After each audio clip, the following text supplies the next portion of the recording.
Pantai di Desa Ujung Pulau Rayek, Kecamatan Bakongan Timur, Kabupaten Aceh Selatan diterjang abrasi. Pengikisan tebing pantai ini terjadi mengakibatkan pohon-pohon cemara tumbang ke laut.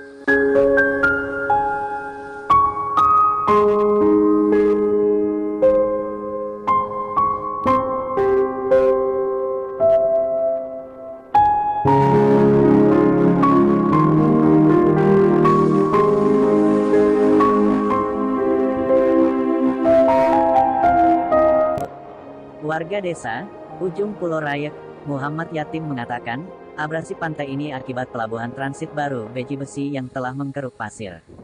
Sebelum pembangunan pelabuhan, jarak laut dari pantai berkisar sejauh 30 meter, tetapi setelah dibangun pelabuhan, sekarang jarak laut dari bibir pantai hanya tinggal 5 meter lagi, sebutnya.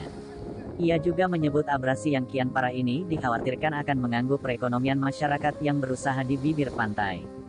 Ia berharap kepada perusahaan bila membangun pelabuhan jangan mengkeruk pasir di bibir pantai.